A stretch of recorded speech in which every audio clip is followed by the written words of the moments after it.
Hello and welcome to the Shack News Chattycast, the podcast that broadcasts from exotic locales like Maryland and Wisconsin. I'm one And of your hosts, Steve California. Watts. I'm your other host, Brian Carr. Steve, today's Chattycast brought to you by Audible.com. You guys know how this works. You get a free audiobook download. You get a free 30-day free trial. All you got to do, load up your browser, www.audibletrial.com/Chattycast. It's that simple. I like how Thanks, Audible. our ad beat at the beginning is like, come on, you know what we're saying. Come all right, so on, every guys. week we pick a big topic, post about it in the Shack News Chatty, and then we talk about it in detail with your comments fueling the discussion in Chattycast. Today's guest is our CEO, inexplicable CEO, Asif Khan. Hey guys. Broadcasting from Hi. California, which I didn't mention up front because Maryland and Wisconsin is funnier. Uh, so today's Yeah, topic, like California, people are like, yeah, maybe, but Maryland, Wisconsin, California is like not a lot of relative exotic-ish, depending less on where you are. enthusiasm. Yeah. So today's topic, as we sort of alluded to in a roundabout way, is settings in video games. Unusual settings, things that are not the usual, swords slash futurism slash modern day New York.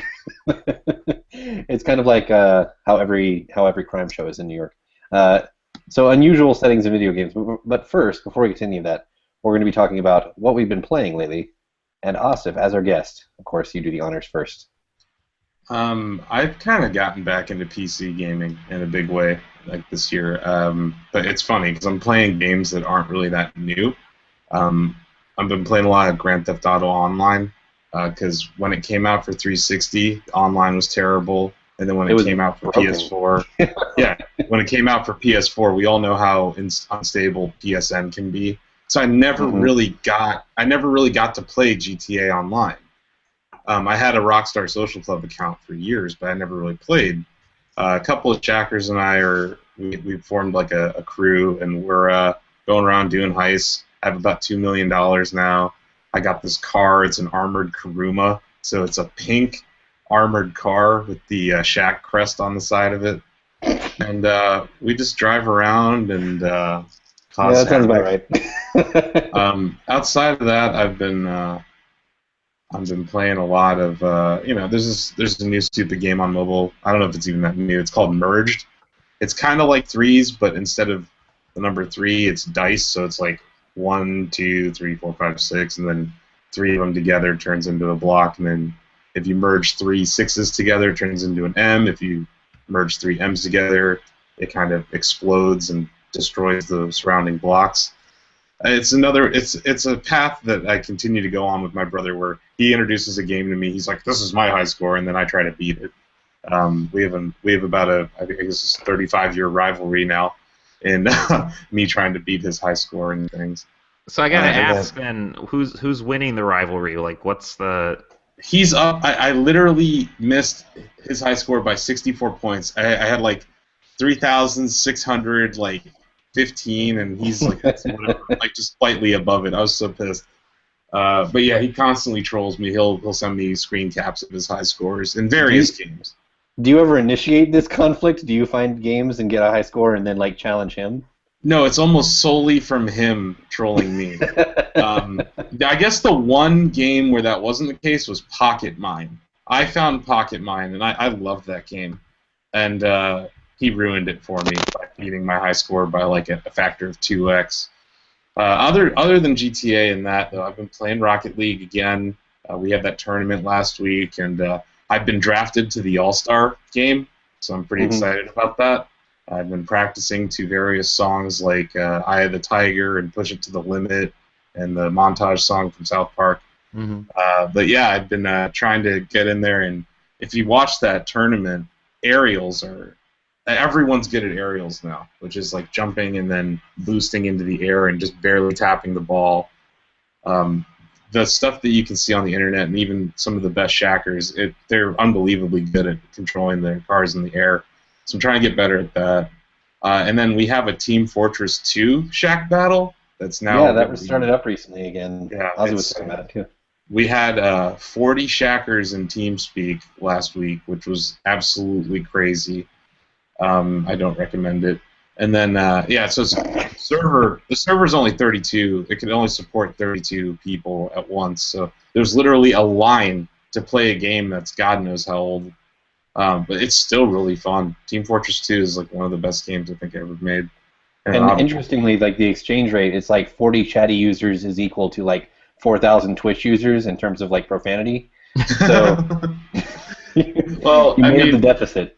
Yeah. Outside of that, I did play. I participated in the American Truck Simulator Convoy last week also. So I've been, like I said last time I was on the Chattycast, I've been participating in a lot of Shack battles, engaging our community that way. And but yeah, I've rekindled my love for PC. Like my Xbox One hasn't turned on in over a month, and my PS4. So I have a question for you about GTA Online. How to phrase this? How full-featured does the game feel? Because when I actually did get online a little bit when it first launched on console, and it just felt kind of anemic. But I know they've been building it up, sort of slowly, adding features and adding things to do in the world. Yeah, I mean, when it launched on 360, I don't even think there were heists. So now there's heists. Heists are a big deal. You can get like $350,000 the first time you do some of these heists, and they also unlock cars. Everything's about unlocking different features. And then recently they added another game mode called VIP. So basically one player decides to be, I'm going to be the VIP, and then you go out and you hire bodyguards. So every mission you do, the bodyguards get paid $5,000 just straight up, even if you pass or not pass it. But at the end of the mission, they get paid like $25,000. Now if the VIP doesn't die, their pay goes up or doesn't go down. But if your VIP dies, your pay goes down every time. So that's like another kind of gameplay that didn't exist 3 years ago that now does. Yeah, that's cool. And, they've really done a lot of ongoing job performance. No, they've done a lot of fan service with adding cars, adding missions, doing like seasonal events. Like I remember there was snow. I don't know if it was this or it was last year or the year before, but they had like a winter event where there was snow everywhere in Los Santos. Yeah, I think they've done a real I love GTA. I'm a fan of every single one of those games, but I like I said, I didn't really get into online. But now that I've been doing it, and the other thing they have is these daily objectives. So if you do these 3 things, you get paid $25,000. If you do them 7 days in a row, you get another $100,000 bonus. So there's all these little carrots and things that they're putting ahead of gamers. Where if you're already someone who likes GTA, they've just made it better, which is cool because this game's almost 3 years old. Yeah, that is cool.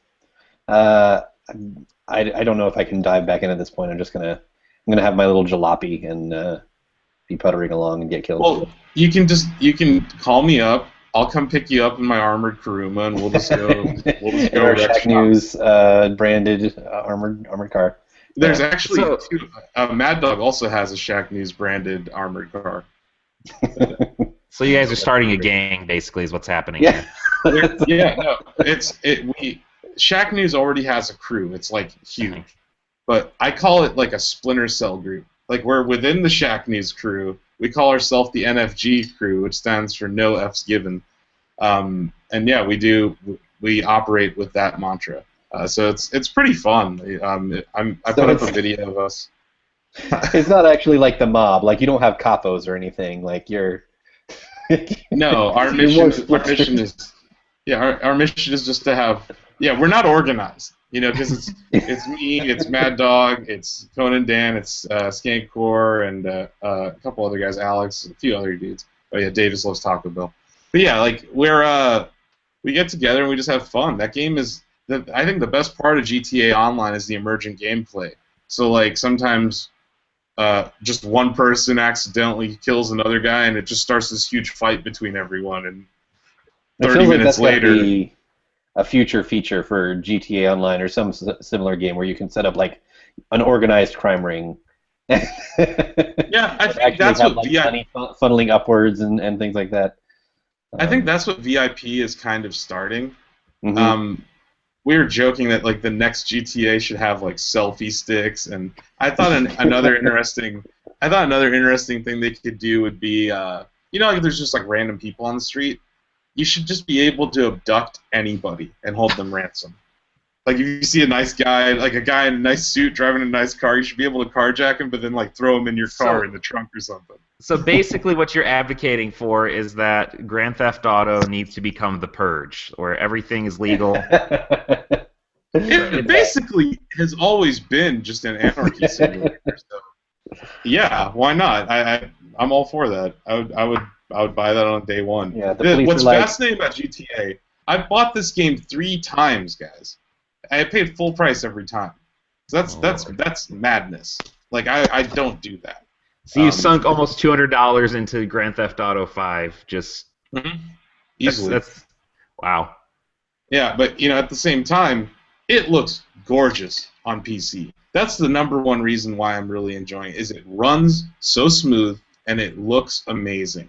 When it came out on 360, it was pushing that hardware as hard as it could. And when it came out on PS4, it was really a port. This is like very polished, and online is just better. Their online is leaps and bounds better on PC. And I'm always fascinated by what the mod community does for that game, because that game lends itself so well to modding, and just what people come up with is incredible. Oh my God, the car cannon, the gravity gun. There's something where you can just fly around like Superman. The problem is, this is what I would love, but it's not happening, is if there was somewhere to do mod support in GTA Online. That would be heaven to me. You can't do that right now. They'll ban you. And there's still people hacking it, because I was in an instant probably a week ago, and everywhere I went, if I got in a car, it blew up instantly. It's like some guy was just literally watching everyone. He had some hack where he could just click on you and you'd die. So yeah, there's still some cheating going on, but those guys get banned really quickly. Rockstar does not suffer fools like a lot of other online communities. It was funny that we were testing the text function. It censors the words Nintendo, Sony, and Microsoft. I thought that was interesting. That is pretty good. I hope no that console wars on GTA. Yeah, I haven't played any Mario Maker, and neither of you guys have beat my level yet, so I'm kind of disappointed. I need to go back. I forgot all about it. I will. It's I haven't tried. I don't hate seven completions and over 1,300 tries. Hit me up on Twitter. I'll give it a shot. This is You're why. not gonna, no one can beat it. I mean, people rage quit it. It's like, didn't it take you? You said it took you like 2 days to beat yourself or something. No, it took me 2 weeks to build the level, 5 days to beat it. Wow. And I'm not good at video games. I don't claim to be good at video games or anything, but I made a level that even I had trouble beating. And what's really obnoxious about it is that there's no checkpoint, and the first half of the level is like insanely hard wall jumps over lava and stuff. And then you go through this pipe, it pops you up, and if you're off by a millimeter, like you have to stand on this platform, and you go through all these spikes that spell out Shack News and Chatty. If you're off by a millimeter, you die. You're not selling me on this. I may just have to beat it on and capture it just so I can upload it to YouTube for people to see, because it's a beautiful level. It took me a lot of time, but it's like crazy. When I make a Mario Maker level, I'm so burnt out on that game for like a month that I just like have to move on and do other stuff. But I have been itching to turn on my gamepad and start playing again. I still haven't beat Bowser, by the way, in Mario Golf. So that's what I've been playing. Bowser in Mario Golf is like your nemesis. He really is, man. He's your Moriarty, your Blofeld, he's my white whale. Yep. So speaking of turning on the gamepad, I've been playing some Legend of Zelda Twilight Princess HD, which I am allowed to talk about because I checked right before the show. Wait, now, just before you start talking about it, I don't have to listen, right? No, none of you do. I know. Just tell me. Asif, you also have strong opinions about Twilight Princess. No, it's okay. I don't like it, but tell me about the amiibo. Oh, well, I do like amiibos. The amiibo.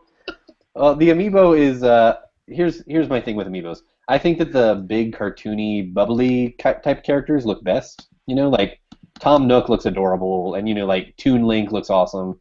I think when they try to go a little more realistic with regular Link or Zelda or Marth, it doesn't look as good because it's not as good with those little details, and I just don't think the designs look as nice. So Wolf-Link kind of falls into that same trap. Like Midna is riding on Wolf-Link's back, and she looks a little, not rough. Like it's not a bad quality. It's just like it doesn't look as cool as the big cartoony ones. And the Wolf-Link part, I think, actually looks cooler than Midna does. But yeah, it's good. It's an amiibo. I don't know. It's about the quality you'd expect from like the more realistic kinds. I will say I haven't tried the extra dungeon. I've heard I was reading the other day that the extra dungeon is just like a kind of a basically their wave based, clear all these floors and get a reward thing. Which I'm like, well, that's not really a dungeon. That's not whatever. But the amiibo is actually tied to a feature that's pretty cool. They have they're a lot more flexible with the save system. When you save, you're pretty much in the area where you saved. It's not like I tested because I was wondering. It's not like a save state because I went up to a wall and just faced towards the wall, and I was like, this is a very identifiable thing that they would never do on purpose. And then I saved, and when I loaded back into the room, I was like in a different area. So it's not exactly a save state, but it's like that where you're saving and you're staying in the room that you saved in. So when you save, you don't just go back to your village and then have to walk back to the dungeon. Yeah, you save in the dungeon. That's one of the convenient things. It's like you're still in the room where you saved. You're still in the general area. And the cool thing is when you start it up, this is kind of stupid because it only saves you probably like 15 seconds. But whatever. When you load it up, you can associate your amiibo with one of the save files, and so when you start it, you don't have to press start or anything. It's just when you see the title screen, you go on the thing, and it just loads into it like immediately. That's kind of cool. So yeah, I don't hate that. That's an okay feature. Yeah. All right. So that's way different than the original Twilight Princess, though, the save state change, right? I think so. I need to actually go back and make sure. I'm pretty sure it is. Like I said, I hated that game. I don't remember it being that convenient. Yeah. That game began a trend where I haven't beaten a Zelda since, and that's sad because I know Skyward Sword is actually good. Well, okay. Here's the thing: Skyward Sword is like not great. Like, in my opinion, you're right that Twilight Princess sort of started this trend, and Skyward Sword made some things better and made other things worse. But Twilight Princess, going back to it now, right now I'm pretty early. I'm not even to the second dungeon. But there's a lot of padding between dungeons in this game. In my defense, there's like a ton, like where it's like, okay, now you're a wolf and go out and find these tiers of light to open up the thing. Anyway. I just remember rage quitting. I just remember rage quitting when I had to catch a stupid fish with the Wii remote. I was like, this is stupid. Yes, well, that's the other thing. It's all button presses now. So on one hand, I think that feels a lot better because you're pressing the button and you're swinging your sword like God intended. But on the other hand, it feels a little bit lumbery to me, and I don't know if that's just my imagination or what, or if it's if they built it based on the Wii version, it might be that it's expecting you to swing a thing and then respond. I don't know. It feels just a little bit not quite as responsive as I think I expected. But what's really striking me, because I'm not to the second dungeon yet, I'm approaching Death Mountain, and there's the Gorons and blah blah blah blah blah. Like, this is a remake of Ocarina of Time. Like, I didn't really make that connection when I played it the first time, but I was like, this is straight up. They're just doing the same thing. Like you start in your village and you're doing villagey things, and then there's. I think most Zeldas are though. I think all Zeldas are imagined in the same universe though. Yeah, to an extent. Yeah, but this, I think more than most, this feels like they were trying to just recapture that magic. Like they especially after Wind Waker. Yeah. Like after Wind Waker, I loved Wind Waker. I loved Wind Waker so much. That's the problem. Is that Wind Waker was great, and then it's been Twilight Princess, Skyward Sword, and then A Link Between Worlds is the first time where I was like, I need to get back into Zelda. A Link Between Worlds is also excellent because it's a sequel to the best Zelda. The best Zelda ever, right? Yes. Link to the Past. Yes. Let's not even argue that. So yeah, I think Twilight Princess. I'm gonna expose some of my biases here that are going to be upcoming in the review, I'm sure. But The other remakes that I've played, because this is like the fourth Zelda remake they've released in the last few years. You know, they had Ocarina, Majora's Mask, Wind Waker, and now this one. All those other remakes sort of like reminded me why I loved those. Or in the case of Majora's Mask, it's like, oh, I never really got around to finishing this one. This is a chance to like start fresh and really see it through. So it was either like rekindling something or exposing me to something new in like a new way. This is the first one that I'm going back and playing it and being like, oh, like this wasn't ever that great, and now I'm realizing it. like, like as a more adult, I guess. I was an adult then too, but It was having like more what? having more years of doing this professionally under my belt now, and going back and playing it, I'm like, I don't know. They made some very questionable design decisions in this That game game. was what? That game was what, like 10 years old, basically? Around there? Let's see. Yeah, 9? probably around there. Yeah, Yeah. probably. Yeah. It was alongside the Wii launch. So Can they stop rebooting stuff or remaking stuff or I remastering don't know stuff what and give like me a what damn? would I they want a even- Metroid. What are they gonna? I want a new Metroid. They can't remaster Skyward Sword. Like what else are they gonna do? Like they They have to release Zelda for Wii U. They have to release that game that they keep showing us clips of that looks awesome. I want that game. Yes. I want that Although game and give me a it does have a Meatball Hyrule game. feel that I'm like, that's again the same as Twilight Princess and Ocarina. So yeah, I mean there are some questionable design decisions. I don't like being a wolf, and I hate that they make me be a wolf for like very extended periods of time. Oh yeah. It's Didn't you say they troll you too? It's like, haha, you're gonna be a wolf for a while yeah, now. exactly. The first time you turn into a wolf, Midna, who is supposed to be sort of an impish, like mischievous character, is like, oh, you're not a human, and you're not gonna be a human again for a while, and it's like, oh, fuck you, game. I don't want to be a wolf. I have a very limited power set as a wolf, Yeah. and it just feels very like I went through the first dungeon, and they've got that wind boomerang, which is like that's kind of a cool idea, but it just feels kind of by the numbers, like they're trying to recapture something. And it was when Nintendo decided, oh, people want a dark. It's almost like I don't know what Nintendo was thinking when they made it, but it almost feels like they were like, oh, you want this, huh? Fine. Like, like it's almost as if they're like annoyed that the fans didn't like Wind Waker. And Well, so yeah, they, there was that initial response to Wind Waker when people were expecting a dark Zelda, and then everyone ended up loving it because it feels like the culmination of that. Like they're like, oh, this is what you want, fans. This is what you fine. Here, we'll give it to you. You know, and it's not. It's probably my least favorite of the 3D Zeldas, and I actually don't like the 3D Zeldas as much as the 2D Zeldas. So, I guess that would make it my least favorite Zelda. I don't know where I rank the Wind Waker game DS spin-offs in that. Look, I'll make it easy for you, okay? Here's the ranking of Zelda games. Number 1 is Hyrule Warriors. Number 2 is Link Between Worlds / Link to the Past. And then everything else, I don't care.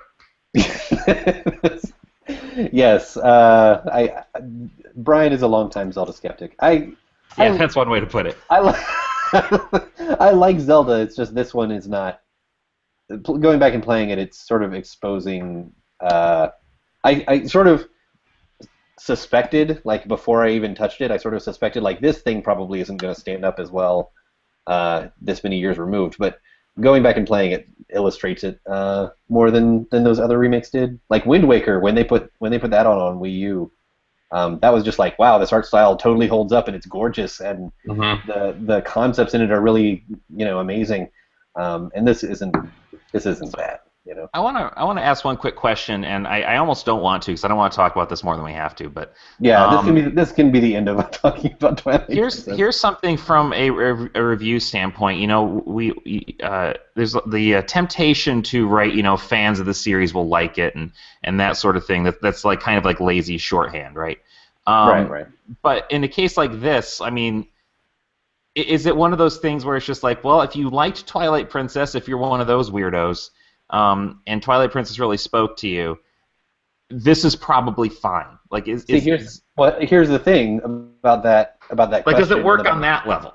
About that question and sort of about that attitude, I am a fan of the series. I'm not talking about the series in general. I'm talking about this specific game. Like, if you liked this game, that's sort of what I was leading towards. Is like when this came out on Wii, I picked up my Wii, and I picked up this, and I think I got something else. Wii Sports, obviously, but I think I got something else. And this was like the game that I was like treating as like this is my first like real like chunk of game. You know, Wii Sports is like a cool demo where it shows you the capabilities. This is my first like game for Wii. And at the time, I think I remember, maybe because I was tired because I woke up super early to get in line for a Wii. At the time, I feel like I may have started the first day kind of underwhelmed, but I warmed up to it as I was going. But and overall, by the time I was finished with it, I was like, I liked it. I didn't think it was the best, but I liked it. And going back and playing it, it's not hitting me the same way, and the weaknesses are a lot more apparent. So, for somebody who did like Twilight Princess, I would probably, and maybe in my review I'll do this, I would probably like advise caution, like, hey, if you go back and play this, just know that like it's probably not the way you remember it. You know, if you remember Twilight Princess fondly, this is going back and playing this is going to expose some of the weaknesses of that design in a way that other recent Zelda remakes have not. You know what game did that to me recently? Rare Replay. It ruined so many games that I loved. No, these VX games are kind of terrible. Just 2 words about it. Blast Core. I liked Blast Core. It did crash on me though. I love Blast Core. And I beat all these levels and it crashes. Oh, yeah. It's broken. It's a broken game within a game. So that's what I'm talking I went back. about. Sometimes, like bringing I went back and played back. Blast Core. We're so far afield. I'm just going to say this real quick. I went back and played Blast Core, and those dump truck missions where you have to like tail swipe. I did a couple of those, and I was like, how did I ever have the patience to? Because I got like all golds or whatever when I played, or platinums or whatever the highest is. Because you're a kid and you have nothing to play but one game. Like, how did I ever have the patience to get all platinums in this stupid kind of mission? Like that is it's just the clunkiest one. The rest of the machines I really enjoyed, but I hate those. I would always just try to get through them. Here's a free idea for a game developer that's potentially watching or listening. A Blast Core style MOBA. There you go. $1 billion. You're welcome. Oh, like wreck all the buildings before your opponent wrecks all your buildings? Exactly. Yeah. That would work. That would make $1 billion. We'll call it Heroes of Blast Core. Brian, what have you been playing? All right, I'll keep it relatively brief. I've been playing 2 games predominantly. First off is Street Fighter V, and I'm going to. I don't want to add Have you been able to get online? I have been. I won my first ranked match last night, and I even got a perfect victory in one of the rounds. It's pretty amazing. So, is it flawless victory or perfect victory? Well, flawless, yeah, no. perfect victory. Yeah, Street Fighter, it's perfect. Perfect. Yeah, that's perfect. Right. Yeah, Sorry. but same difference. Right? Thinking MK, whatever. No.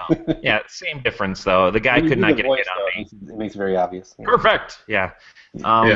Perfect. I can't really do it, but anyway. So I did that. I bet I can find a soundboard if you want me to, Brian.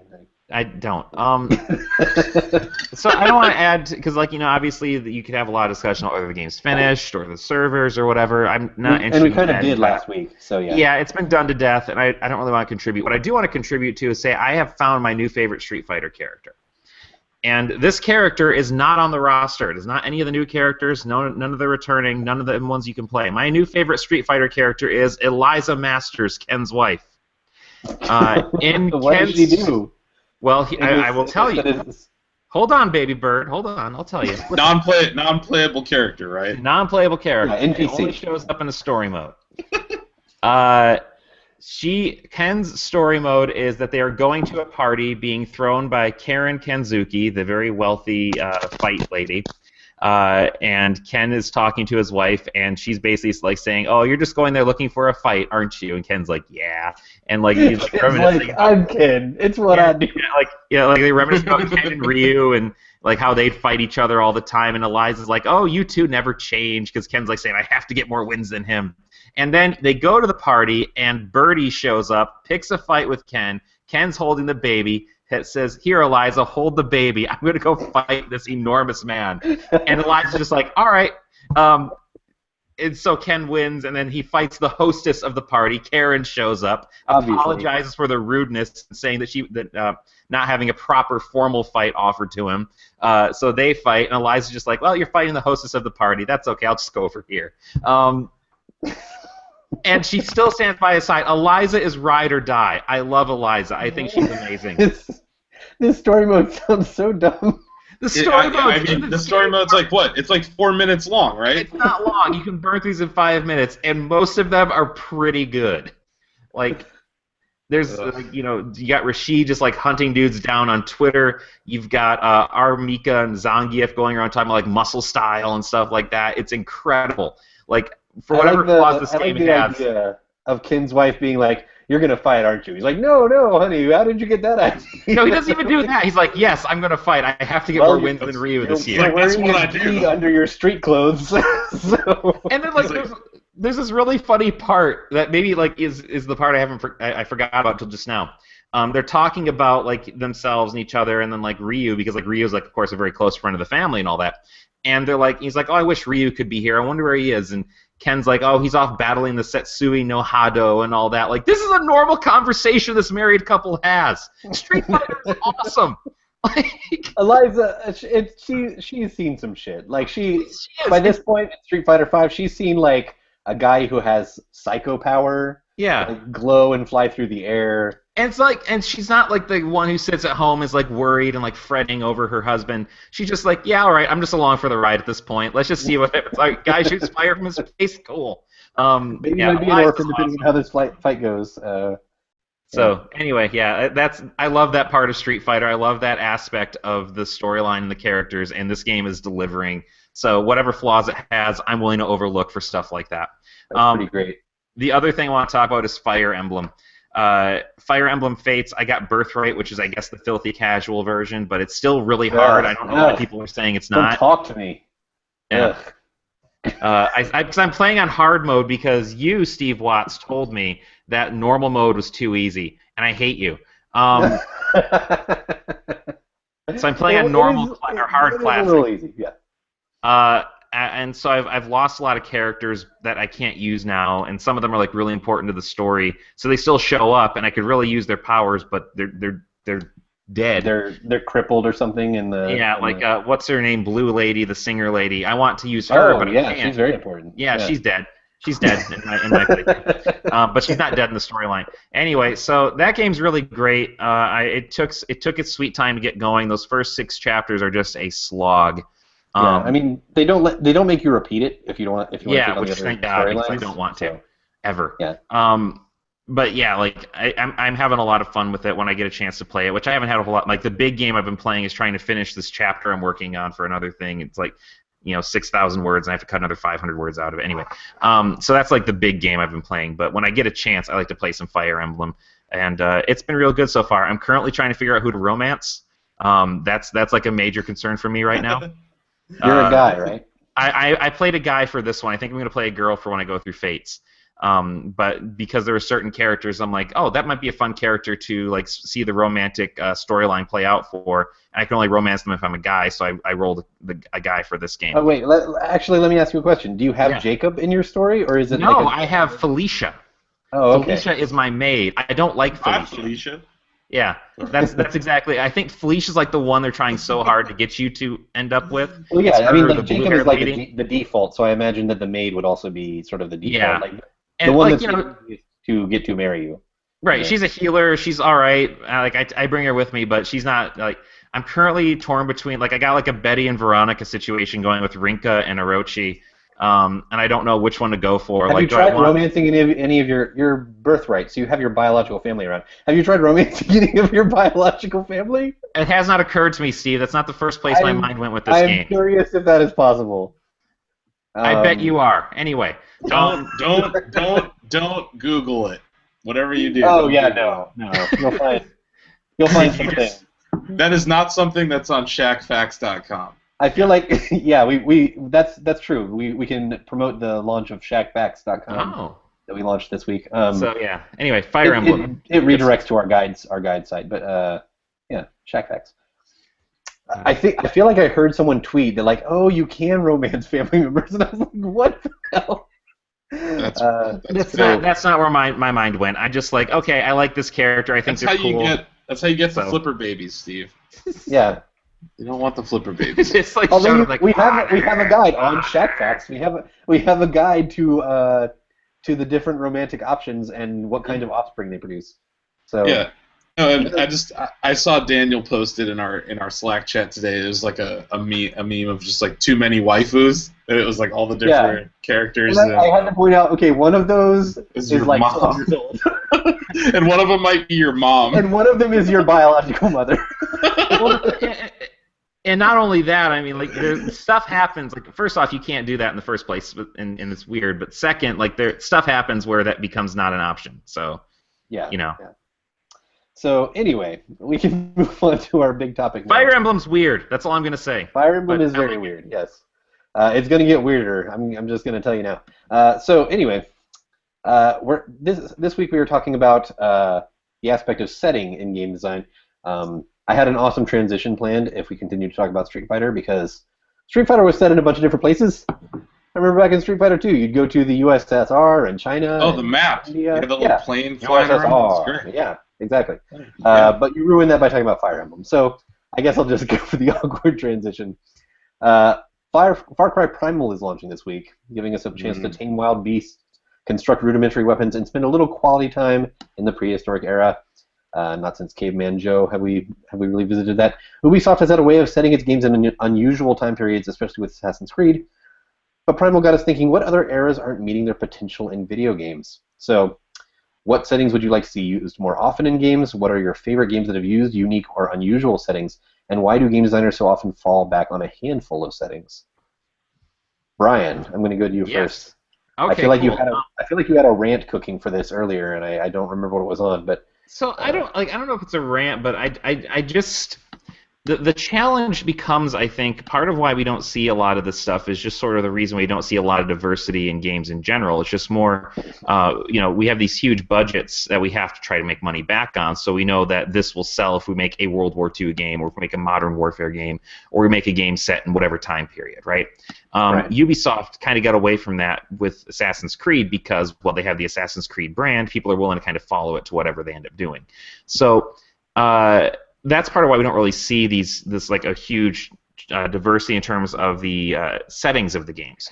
That having been said, I think you are starting to see some of the the bigger name publishers, not because like indie devs, like that's a whole other conversation. Like 98% of the time, right? They're doing all kinds of different stuff. But in the big blockbuster AAA space, we're starting to see a little bit more of that. Like the one that kind of jumped out at me as being kind of interesting was Mafia 3. Like setting a game in New Orleans is kind of interesting in and of itself. But setting it during the civil rights era and having that tie into the story and the gameplay, I think, is a really intriguing idea. And so for the first time in that series, I'm like, you know what? I'd actually like to play a Mafia game. I want to see how this plays out. Mm-hmm. So, like, sometimes setting makes a huge difference. I mean, that's why Assassin's Creed was so exciting back in the day, because we've never seen a game set during... we've seen some. We haven't seen very many set during the Middle Ages, in the Middle East. You know, my Crusades era, Right, where you're like... The game itself was kind of boring, the but Crusaders. yeah. Bringing to Mafia is a good point, because imagine if Mafia 3 was just like, well, it's 1970s New York, and you're a mafioso Italian guy, but like they could maybe do something interesting with it, because I don't want to say that anything is just off limits, but it would just feel so much like, oh, it's one of the yeah. Well, and they're specifically tying the character that you play to that setting, and the character you play is, I believe, biracial, so that does play into what their experience would be in that time period. And I think it's important and kind of interesting that we do that sort of thing, not just for the sake of a greater diversity and like inclusiveness and that sort of thing, but also just because it's interesting to play games in different ways, right? Yeah, and I mean, games have this unique way of being able to let you sort of live inside a different area that you.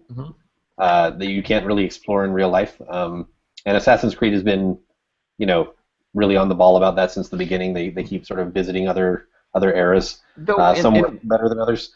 In that example, though, it's interesting to note that part of what makes Assassin's Creed work, and I think part of what allows the flexibility in terms of the setting, is that the fundamental principles don't change that much, right? You're still basically an assassin ninja in whatever time period you're in. To the point that it kind of stretches credulity sometimes, where they're like, well, the the ancient, Egyptian version of this thing is this, and it's like, oh, Yeah. okay, yeah.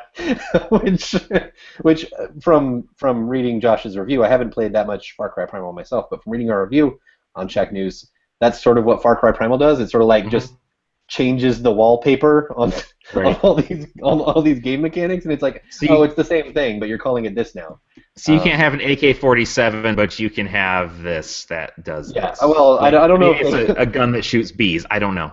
it's three. There is actually a bee bomb, but yeah, Awesome. there it's like a bag full of bees that you just throw at people. But anyway, yeah, like it's nothing like that advanced. Like you're not obviously using automatic weapons, but it's like you've got three basic weapons, and they more or less fill the holy trinity of weapons, where you've got long range, melee, and I don't know, mid range. Short range. Yeah. Yeah. So so it's sort of along those lines where they're like, well, we didn't change the fundamentals, but we're setting it somewhere else, and that seems like they sort of followed the Assassin's Creed formula that way. Another unique setting I want to kind of bring up, although the most recent one that I really liked was a much more stylized version, but Prince of Persia. I really enjoyed the Prince of Persia series, and the most recent Prince of Persia. I don't even remember what year it was, like 2010 or something. I think it was 08, wasn't it? It was just super weird. Like it was a super weird version of that setting. It was on 360, right? On, yeah. PS3. And it was like this brightly colored, stylized version, but it was still It was a really fun game. Yeah, it was. And people hated on it because of the ending. I actually love the ending, but I think I've ranted about that on some other podcasts. But yeah, like that's a unique setting that you don't see very much, and they're actually, supposedly eventually bringing back Prince of Persia. Yeah, sure, why not? Yeah, I mean, Assassin's Creed kind of took over the Prince of Persia thing for a long time.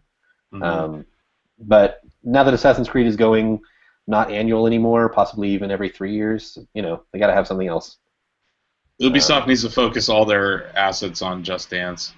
Yeah, on Just Dance and its mini spin-offs.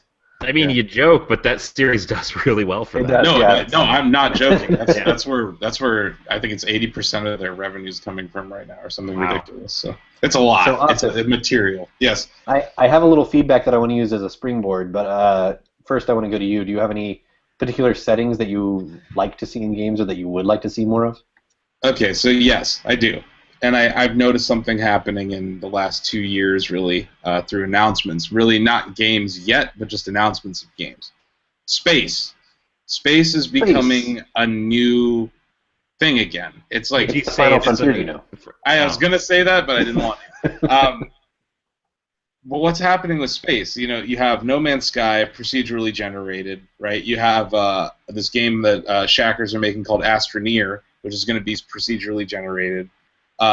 This idea that different planets are just going to be, made on the fly, that's really cool. You have Adrift, you have Elite Dangerous, you have Eve Valkyrie, and to a lesser extent you have Star Fox. But I feel like space... Tacoma, too. Yeah, so you have all these games that are going to space right now. And I think virtual reality is one reason why that's happening. Then another reason is just fun to fly around and shoot stuff in space.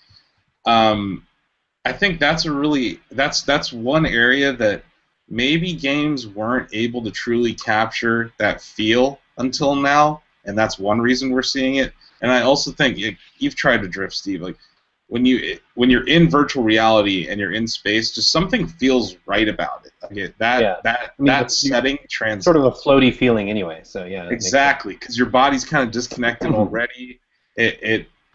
I feel like space is this one setting that is really doing well. I think it's interesting, Ryan, that you mentioned history or time as a factor of the setting.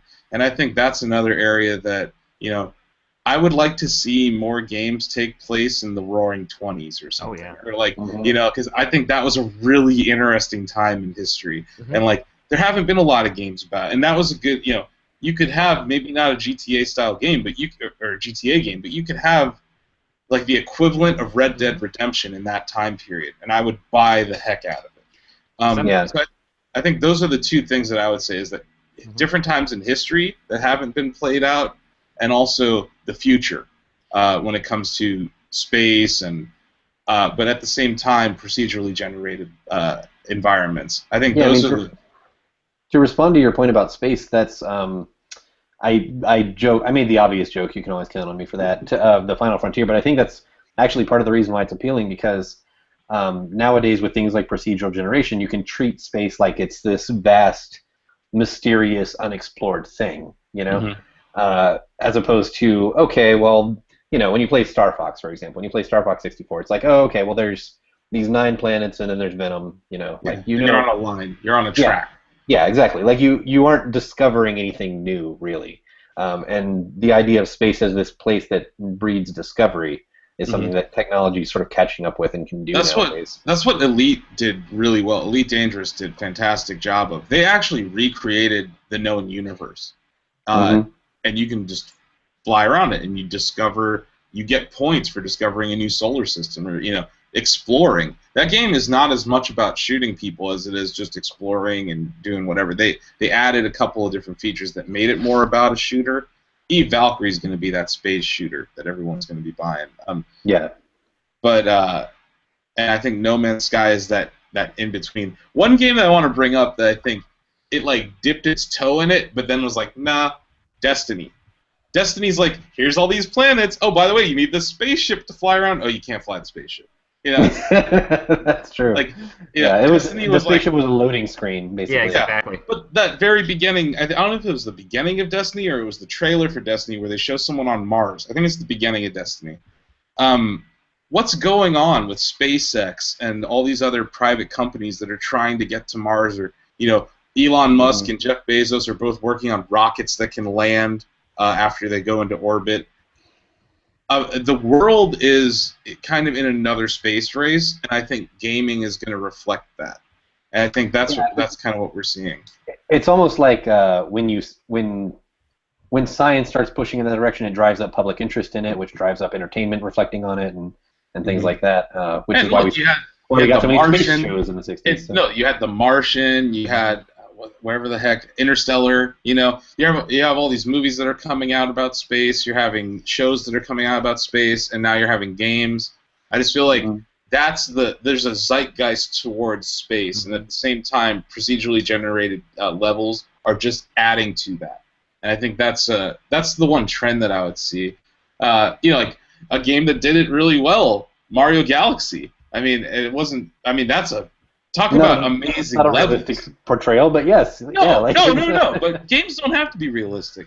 That game did an amazing job of creating these environments that were just really compelling. And it's Nintendo, so they make amazing games. And it had that sense of exploration too, because every time you do something like, "Whoa, I found this new thing! This is crazy." It's not set up like a regular level. So yeah, Mario Galaxy was amazing. I would point to that as one example of that. But yeah, I just think space is something, and I said it on a previous Chattycast that I think that GTA should come to Cleveland or the Midwest, and I still believe that. Oh yeah, I still if they made Grand Theft Auto Detroit. Yeah, that would be incredible. I would play that. Oh, yeah, just do GTA Motor City or something like that. Yeah, just do Cleveland, Detroit, and Chicago, and you just make it that little triangle. Oh man, I would play the Quest Giver. Just games set in the Midwest in general would be great. Yeah, there's not a single game that really takes place in that area. It's always when you think about who's playing games, Dogs, but that's it. Yeah, and look how well that did. Doesn't count. Yeah, Chicago doesn't count. Chicago doesn't count because was it really even a particularly apt impression of Chicago? What I heard from people who live in Chicago, it actually was. They did a really good job, and actually Joe put up a video where he went to Chicago and filmed some landmarks and compared it to Watch Dogs, and it's remarkably close. The reason I say Chicago doesn't count, it's the only metropolis in the Midwest that didn't collapse. So for me, it's it doesn't fit the narrative. Right. I want the narrative of Gary, Indiana, Detroit, and Cleveland. And I think that even if you put that in the 1980s when those cities were really really crumbling, that would be a compelling game. You know how we can solve this? Make that RoboCop game that we need to make. I was going to say that was the thing I was going to bring up. The only thing that's stopping them is they don't have a movie to rip off. So if there was a movie set in Detroit or Cleveland that was about gangsters, I think Rockstar would have done it. Was that weird new RoboCop where he was all in black paint? Was that in Detroit still? That was apparently in Detroit still. I thought it was going to be in LA, but I think it's still in Detroit. Huh. Yeah. All right. But I didn't watch So it. So I speaking don't of know. cities, part of the feedback we got, Himtroll actually named a bunch of different settings. But one of the things he named was this might be a technical limitation, but I want more games set in massive cities teeming with people, not the Mhm. tiny 15 people towns from Bethesda games or the big lifeless San Andreas, but one large city pulsing with life. What I kind of hear is that GTA on PC got a lot closer to that because they could, obviously have more people wandering around. On the consoles, LA was a little bit sparse, um, Mhm. but yeah. I think So I think they did a really good job in GTA 4 with New York City. They captured the boroughs really well, and even part of Jersey. mhm. With Los Santos, right, is what they call it. It's this weird mashup. Like I live out here. It's this weird mashup of uh, West Hollywood, Beverly Hills, downtown LA, and then like some Orange County, Long Beach thrown in there. But it's like squished together and it's kind of disjointed. So I understand that criticism. And then the north side of it's just I don't even know. It's like it sounds they it sounds sort of like he wants to be like fighting through a crowd on the street. You know what I mean? Like when you're Mhm. when you're when you're shoulder to shoulder with people in New York walking through. Or Um, in my mind, the perfect city for that would be Tokyo. yeah. That's an incredibly crowded place, you know. But yeah, I think that I mean, he said he wants a standard cyberpunk cliche. So, yeah, I mean yeah. Yeah, apart Tokyo from would be good Deus too. Ex, we really haven't seen very many games try to kind of lift the William Gibson sort of thing. So Mhm. like that seems like a very ripe avenue to go down. Hmm. Yeah. So some other things from Himtroll that I'll just mention. Sort of list them off and we can respond to them real quickly. He says urban fantasy, or I might call it magical realism. Things like The Wolf Among Us or Persona, Mhm. where it's urban. It's definitely like taking place in an actual real world like environment, but there's definitely these fantastical elements. I'm with Oh, him and on that. Vampire the Masquerade was his other example. Um, quick responses: urban fantasy. Yeah, let's do it. Persona's a Yeah, great start. Let's do some more. I Yeah. played a little bit of Wolf Among Us, but that's an interesting idea. Um, Hmm. so Scandinavian mythology and folklore, trolls, gnomes, and elves. This is We what. have we He have a is lot of Swedish. He's Swedish, by the yes. way, so Yeah. that's why he's saying. We have a lot of fantasy, but basing fantasy in a specific um, mythology from like a specific region of the world, I think is something that we don't actually Hmm. do enough of. Yeah, more Viking Um, games. it's all. I Yeah. mean, when we say fantasy, it's Tolkien fantasy. It's not Mhm. it's So not Thor. here's my pitch for that.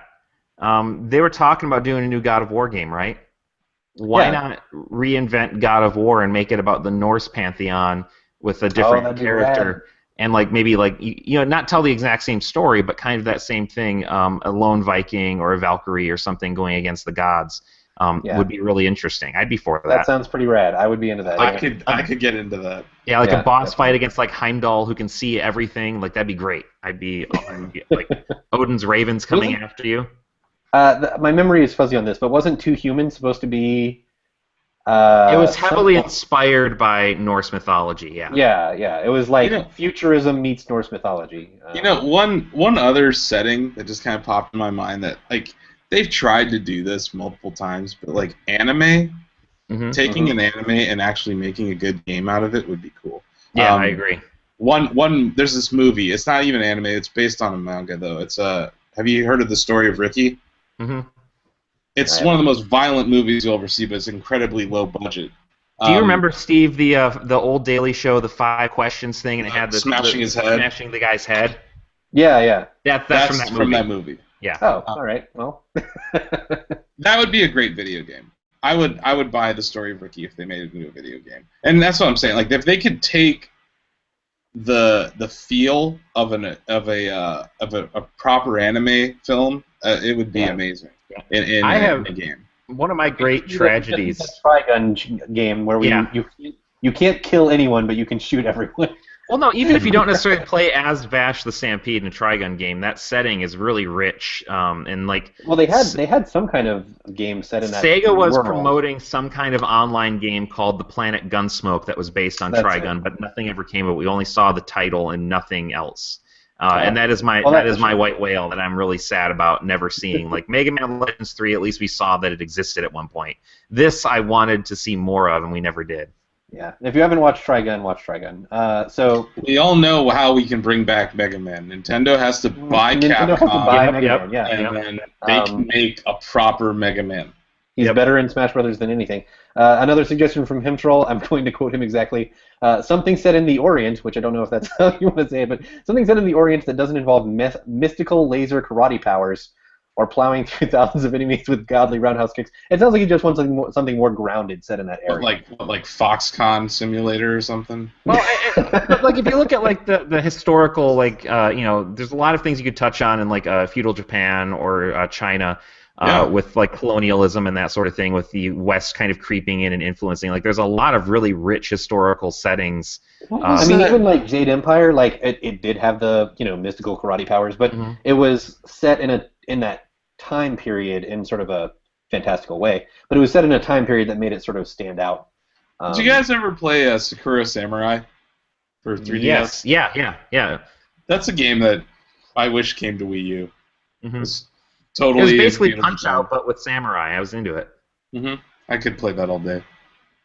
But yeah, just talking about feudal Japan made me think of that.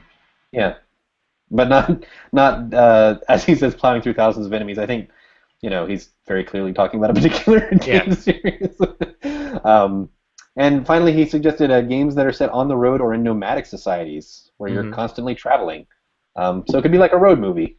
That sounds kind of interesting. He's just been playing a lot of American Truck Simulator. That must be it. He wants to apply Far Cry Primal to American Truck Simulator. That would be kind of awesome. So you're gonna park your rig and then go hunt for your food and bring it back and cook it on the engine block, or what is he doing? Or you could like ride a bear around the country or something. All right. Actually, that sounds ideas. a little bit like the Mad Max game that we need to have. Yeah. So, yeah. So that's the big topic. We're actually running low on time, so I'm going to skip ahead. Final thoughts, guys, on game settings. Anything remaining that you want to mention? No, nothing. I could go for another Lego City Undercover. Oh my God, yeah, I know. That city's city's a very fantastic. specific request, but that was so good. I'm just saying that was a fantastic setting. I'll throw it out there. I think that the American Revolution is very underutilized as a setting, especially in the West. So Assassin's Creed 3 was a step in the right direction, but doing something similar in that setting, maybe a different kind of game, would be really, really interesting. Yeah, I mean, people think of war and they think of shooters, and it's like, shooting it with a musket is going to be not fun, but it's like, well, it doesn't have to be a shooter. You can do other things. There's politics, there's spying, there's subterfuge. Combat doesn't necessarily have to be part of it, right? Like, you don't necessarily have to have a combat. Kind of going off of that, their HTC, they announced their bundle, right? And for Vive, and they're packing in Job Simulator.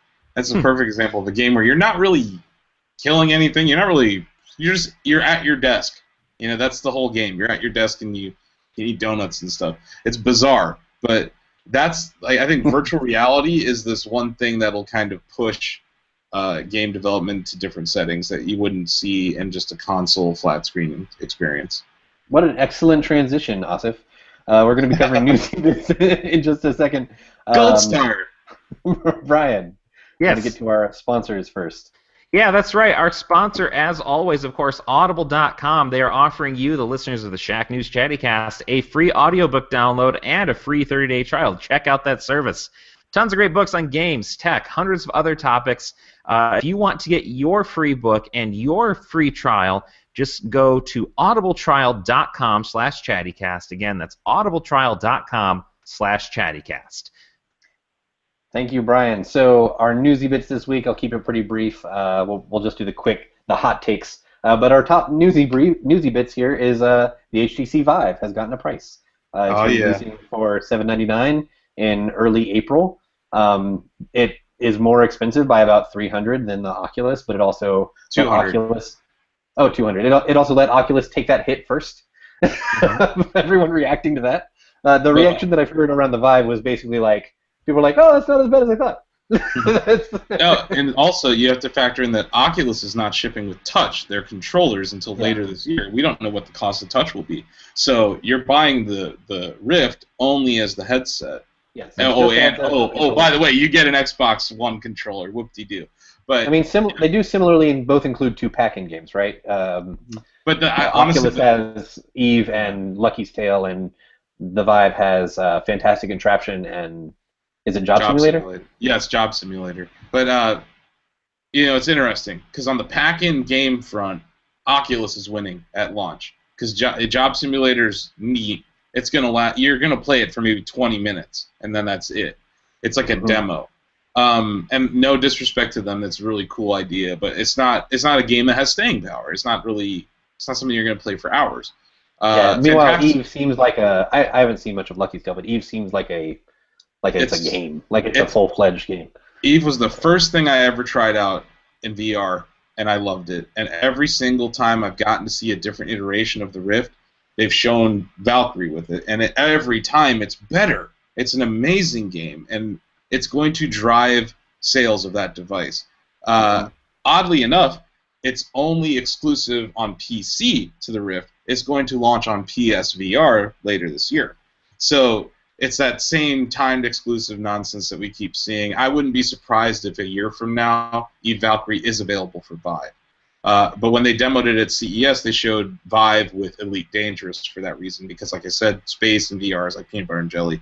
But going back to the price, they just won a lot of consumers because you're not going to buy both of these things. Not everybody has $1,400 just to spend on virtual reality.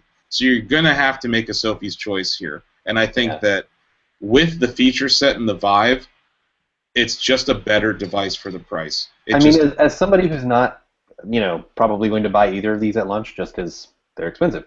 But like if I were going to, it kind of strikes me as we're already wet, might as well go swimming kind of thing. Like if you see one that's like probably the higher end one that includes the controllers and everything, it is $200 more, but it's only, the other way to look at it is it's only $200 more. And when you're already up in that price range, it's like, well, it's another $200, I mean, I've been working on an article for about a month now because I'm ridiculously slow at writing stuff for you. But I readily admit it. But if you look at virtual reality headsets and you don't compare them to consoles, you compare them to monitors, or you compare them to video cards, that's not a whole lot of money for a hardcore PC gamer. Someone who has a rig that costs $5,000 or $3,000, $800 versus $600 isn't really that big of a deal. I'm talking about for that market, which I've said I don't know how many times, VR is a niche market. It's going to be very small at first. And this is that early adopter tax that will fund future innovation and future iteration that will bring the price down over the next few years. But and for those early adopters, it's like you said, it's like, well, might as well go for the more expensive version. So Vive really It's not even just that. It's not even just that. Vive has a front-facing camera, and that changes the game. When I experienced the front-facing camera and I went back to Rift feels antiquated compared to Vive because it's lacking a huge feature. I mean, how long before Vive releases? I mean, Oculus releases a version with their own front-facing camera. Do you think they get away with that for like more than a year before they're like, okay, we need to match the feature set? Yeah, I don't know. Because their sensors are different. So when it comes to the sensors, Vive has them beat. When it comes to the camera, they have them beat. I don't know. I don't know how long they could wait. I think they'd be doing the early adopters a disservice to wait a year and release another Rift. I think that they might have to wait a year and a half or 2 years before they do it because it has to be materially better and it has to be cheaper. This idea that you can release a Rift a year from now for the same price without a front-facing camera is crazy. They need to do something about that. And I repeatedly asked them about that whenever I speak to them at these shows. And they were just like, oh, there is a USB thing on the top of it. It's going to look clunky. Whatever people come up with a solution for this to try to mimic Vive, it's that, oh my God moment when you put on the Vive, you push this button that's called Chaperone, and a blue square appears around you, like a mesh wall. and anyone outside, any object in that area, even around you, you see, but it's like a blue hologram. Then you push another button, and it shows you the real world in like a pop-up camera. This was an obvious feature set that Oculus should have included, and to me, like when people ask me which one should I get, if you can afford the $200 difference, get the Vive, because right now, sure, Oculus has the software advantage, but Valve is backing Vive, and they'd be idiots not to release some exclusive software for it. Half-Life 3. That's the thing that would win it for him right there. Let's just start it. Let's start small. Let's do Portal 3. Portal 3. Or let's yeah, not. that's small. I don't know. You know what? No, let's not even call it 3 because Valve clearly can't count to 3. Let's just call these games Portal VR, Half-Life VR, Team Fortress VR, because they can be smaller experiences, but use those huge brands and get all the Valve fanboys and all those Steam accounts. That would mark them as we're the ones that have like this this history in games that like established gaming brands. Whereas instead of having to make up new ones. Oculus has very established game developers on their team. They have Michael Abrash, they have John Carmack, and those guys are drawing talented people to the team. But Carmack's, he's been working on Minecraft, porting it to Oculus. And Michael Abrash is he's like their product philosopher more than he is a developer at this point. The game development team over at Valve, if they unleash this properly, I think they're going to win by a landslide. Now, the problem is, I talked to both companies about this. Neither company views this as a competition. They view it more like, we need to make VR viable. So they're not rooting against each other. They almost want each other to both do well. So I think that's a false premise that the media has been putting on this. Is, it's Oculus versus Vive. Neither company feels that way, and I don't even think Sony does either, because a lot of people are skeptical if VR can make it, because it's failed repeatedly. Mm-hmm. It's sort of like a we're all in this together thing, but I do wonder how long that lasts before it's like, okay, now we're dug in, let's start punching each other. I mean, you have Valve is probably an $8 billion company. HTC is about a $2 billion company. Facebook's almost $300 billion. So Facebook, it has the money to lose at this for years and years and years. Valve and HTC needs a home run with this more than any of the parties involved. So I think if anyone was going to be a little bit more, antagonistic, it would be them. But talking to them at CES, they didn't feel that way. I think there's a good relationship between Valve and Oculus still. So I wouldn't be surprised if both of them do okay. And, Oculus has Facebook backing them. That's going to be something that helps them, I guess. And Mark Zuckerberg announced on Sunday at that same announcement at Mobile World Congress that they're working on a VR social network. So of course they are. God help us. The day that, I don't want pop-ups in VR. That's it. End of story. That's the last thing I'll say. I don't want pop-ups in VR. Yeah. So moving on, I'll just do one more newsy bit. This is a rumor that has sort of been going around forever and got a little more inflamed this week by it coming up again. Nintendo is supposedly going to release an NX version of The Legend of Zelda alongside the Wii U version this holiday. We've been hearing this for quite a while, just not even hearing it as really a rumor from supposed insider sources, just people thinking, okay, well that would be the obvious thing to do at this point. Mm-hmm. And it would be similar to Twilight Princess, which we talked about earlier today. On the other hand, it also either suggests that the NX isn't that much more powerful than the Wii U, or it suggests that the Zelda that they released will be, kind of a upscaled version, not really built for the new hardware because this has been in development forever. So, quick takes: NX alongside Wii U version of this upcoming Zelda game. At this point, why not? Who cares? I mean, they're either gonna I'm not 100% they're gonna release the NX this year, but if they do, it would be stupid not to put Zelda on it. Yeah, if they can. I mean, I don't see why not. I don't know. I'm really confused by Nintendo right now.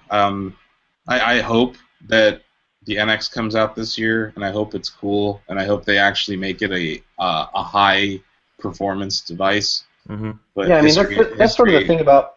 about this rumor is that it raises the question of what is the NX? Like the assumption for months, and it's been assumed so long that I think everyone is just kind of figuring that this is the case, and if it's not, we're all going to act like Nintendo betrayed us, even though they never said it. But like the assumption basically is that like it's going to be some sort of hub that allows both console and handheld to be sort of the same platform. I just want an emancipated gamepad. I want a gamepad that I can take in my bag or take in my car. Or supposedly that could be what it is if it's this hub system thing. Because a lot of people talk smack about that gamepad. It's one of the best controllers in the next gen. They barely iterated on the Xbox controller, and the PS controller is repeatedly slammed by people. The gamepad is a great controller. Sure, it's planned obsolete. It doesn't have multi-touch. It only streams in 720p. It doesn't have Wi-Fi or anything built into it. But that's Nintendo. It's planned obsolete, incrementally innovative, proprietarily intertwined in their system. I don't know. I have no idea what the NX is. I think that it's going to be a merger of mobile and console into one thing, but there's a rumor that it'll work with other devices. It'll be able to use the power of another console to help upscale or help, increase the res of whatever they're doing. There's so many insane rumors. That's what I'm saying. That's why whenever I hear an NX rumor, I'm like, whatever. I just want them to announce the damn thing. So for me, it's like all I know is that history has shown that when Nintendo makes a groundbreaking device, it's the controller that drives it every single time. When they introduced the analog joystick to the N64. Or when they introduced the C-Stick, right, in the GameCube controller, or the Wavebird, or and then you look at the Wii remote, and now even before the Advantage, like there's so many moments where Nintendo has pushed forward input. So for me, NX better have a good controller. It might be just the controller. It might be a device that is the controller that interacts with other devices. So like who knows this? There's just so many rumors. It feels like releasing Zelda would be a smart move if they're releasing it this year. But all I know is that if this is happening, if Zelda is coming out for NX and Wii U in December, they better have an E3 press conference. They better, because I don't know. They haven't had one in 5 years. I think we hear about what the NX is before E3 happens. I feel like they do the stage show thing as a separate event, invitation only or something like that.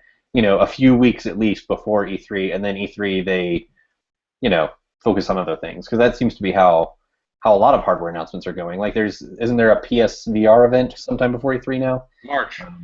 But I think that's just how these things go. Let's just talk about the better, more interesting Nintendo story that just came out. There's a Pokemon Direct happening this week. There's a Pokemon Direct, yeah. So we can all cross our fingers for Detective Pikachu. That's all I care about. NX, Zelda, don't care. I'm going to be going Pikachu. It's Detective Pikachu. So I don't get to watch it as it happens, unfortunately. Is Detective Pikachu on NX? That's my question. Is Detective Pikachu on iPhone? I'm just saying. They had a Super Bowl ad for Pokemon without a product available. So clearly, there's something big coming from them. Either the mobile app, Detective Pikachu, maybe an actual new Pokemon game, etc. Nothing's going to be bigger than Detective Pikachu, Asif. Nothing. I understand. Nothing can be. We have spent hours and days working on Detective Pikachu emojis for our Slack chat for that very reason. But no, I agree. I think Detective Pikachu, if he was running for president, he would win in a landslide. No question. No question. But yeah, he's too busy. I just wanted to get that. I wanted to get my Nintendo Tourette's out of the way. But yeah. All right. Detective Pikachu for the win. Let's all hope that we get some Detective Pikachu out of it. If we do, then that'll be in next week's Newsy Bits, I promise. So it will be, even if we don't. It'll be the big topic. I will make it my business to bring up Detective Pikachu in some way. Even if it's not in the Direct, we'll still talk about it next week. Yeah, of course we will. So it's time for Beat the Doc. This week's game should be pretty quick. It's called Anagrams. I'm going to give you an anagram of the title of a game with a unique or memorable setting, and you just have to unjumble the letters to tell me what it is. So, for example, if I said Soup Rim Era, the answer, of course, would be Super Mario. Oh, I get it. Yeah, this might actually be pretty hard. But it's like a word jumble. All right, so, Asif, you can go first. Oh, good God. Tom Marvolo Riddle, is that the next name we're going for? No, well, they do get more complicated, but these first couple are a little easier. Sick hobo. Sick hobo. This may be my favorite because it's actually a phrase that exists. Yeah, sick hobo. Nothing? I got nothing. Okay, Brian, do you want to take a stab at it? That's Bioshock. That is Bioshock. Sick Okay. hobo. All right. This is like some weird IQ test thing, or it's like it's a test for if you have if you're on the spectrum or something. I don't know. This is weird. Yeah, it's probably a tough one. I think you probably have to visualize the words to make. I have to write it down. I'm a very visual learner, so I'm actually I'm putting up a screen to write these down. I'll say the words as slowly as you need me to write them down. So does Brian get points for that? No, I just want to show off. Brian, this one's yours. All tofu. What's that? All tofu. ALL tofu. Tofu. Yes. Wait. Toku as like with a K? No, with an F, like the food. Tofu. All tofu. Oh, Fallout. Fallout. That is right, Brian. Why could you give me all tofu? I knew that one. Brian, that is correct. Asif. My risk. My risk. Risk? Yes, like the game. Risk. Skyrim. Yes, you are tied 1-1. Now for a little harder. Brian. Decade Spa. Decade Spa. Decade Spa. Decade Spa. These are so stupid. Oh, Dead Space. Dead Space, yes, set on the USS Ishimura. Very memorable setting. Brian has 2. Asif. Tie me, Asif. Let the futility continue. This one's really long. Hold on. Oh, good God. Marksman, Maul, M-A-U-L, hay, like what horses eat, bat, B-A-T. What? Oh, I got it. Oh, Batman Arkham Asylum. Batman Arkham Asylum, yeah. This is the best game ever. Okay, so... Yeah, usually your games are garbage, but this one's pretty good. Yeah, I know. I'm a terrible game master. That's why I just review them instead of make them. All right, so this is the tiebreaker. So whoever buzzes in gets to guess first. Detective Pikachu. It's not. I'll give you a hint. It's not Detective Pikachu. It's never Detective Pikachu. Next week, all of the answers are going to be Detective Pikachu. Okay, so that's the answer to everything. Dreaded permit node. Does Asif. You buzz in? I just buzzed in because I hate when I don't buzz in. You need to actually give an answer when you buzz. Dreaded permit node. Red Dead Redemption? Red Dead Redemption. That is correct. Yeah. The Browns win the Super Bowl. You have beaten the Doc. Congratulations. Oh my God. That was the weirdest. He had a commanding lead at first when he got that first one. It was like, uh-oh. I may have engineered a game that plays more to Brian's strengths on accident. No, I started typing it in. That's when I was able to do it. Yeah, like I said, very visual learner. Yeah. I can't do it in my head. Well, congratulations to Cleveland. We finally won something. The Browns win. So here's a little Cleveland story, real quick. For my birthday, I got a signed Jim Brown helmet. Oh. It's pretty amazing. That's pretty cool. Yeah, and we're actually going to honor Jim Brown at the beginning of next season with a statue in front of Cleveland Browns Stadium. So that's going to be awesome. Are the Browns named after him? No, they're actually named after the original owner. I don't know my football. No, the original owner, his name was Paul Brown, and he coached Jim Brown, and they were the last team to ever win anything in the history of Cleveland. And together they were the Browns. So, all right, so that is the show. I have a Zelda review coming up before our next show, so I guess I'll just plug that. I think it's coming on Monday or Tuesday. I'm pretty sure that's when the embargo is up. So yeah, watch out for that. Asif, do you have anything going up or just stuff that you know that we're working on that you want to plug? I always want to plug Shack News Mercury, which is a $5 a month subscription service that gives you no ads on Shack News, and it really helps support us. Also, though, today would have been Steve Jobs' 61st birthday. And with Apple in the news about all this privacy stuff, I just want to state that I think that he would have taken the exact same stance as Tim Cook on this. And that letter from Tim Cook to the customer, to the consumer, it read like a Steve Jobs letter. I stand by what in general for how he runs the company and how he's different than Steve Jobs, but that did feel like a very Jobs move. I stand by what the company's doing right now. I think that they are sacrificing the well-being of the company, even in the name of doing what's right for America. And I think that's really cool for the largest company in the world to be doing that.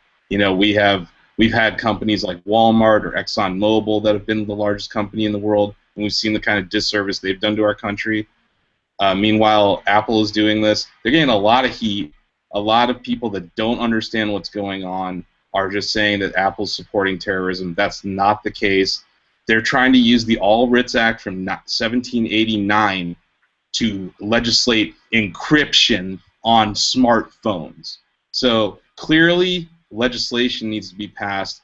And I mean, this is sort of, correct me if I'm wrong on this, but this is sort of what the rumor was of, when people were being paranoid about, and I don't even know if I should call it paranoia anymore, but when people were talking about the Kinect is spying on you, this is spying on you, like the consoles that we... When Snowden revealed Prism and showed that they're using your webcam on your computer, they're using your microphone on your phone to monitor you, people weren't outraged because most people just don't care. I think it's disturbing that we're supposed to live in a country where we don't have a right to privacy anymore in the name of security. I fly. I get patted down every time I fly. I'm okay with that. But when you take people's personal information and you say, even if you're not doing anything wrong, we're going to monitor you, that's a problem. And a lot of people say, well, Apple's just being asked to unlock one phone. I think they elucidated very well that there's actually 12 phones that they're being asked to hack. It's across a broad range of their platform. And the concern seems to be like they're afraid that if they open it up in such a way that other people will be able to reverse engineer it and figure it out, it'll make the platform far more unstable. A platform that now monitors your health, your finances, your family's location, your pictures, all sorts of private information. That you have conversations with your loved ones, business secrets. There's so many things that we have on our smartphones that it is dangerous to just make it readily available to anyone. And like I said, I do think if Steve Jobs was alive, he would take the exact same stance. And I appreciate Apple for potentially risking profit in the name of defending the right to privacy. That's a good plug. That's not really Shaggy related, although we did write about it. We wrote the story up. Yeah, I know. Like I said, I'm plugging Mercury, but I also think that on Steve Jobs' birthday, we'll plug Shack Facts. If you want a shortcut to all of our guide content that we've been producing. I just think on Steve Jobs' potential birthday, it's worth mentioning. That they're taking a stance not in the name of profit, and I think that's pretty admirable in a world where a lot of companies don't do that. Yeah. So Brian, do you have anything you want to mention or plug? Nothing that's going to be able to follow that. I should have let Osip go last.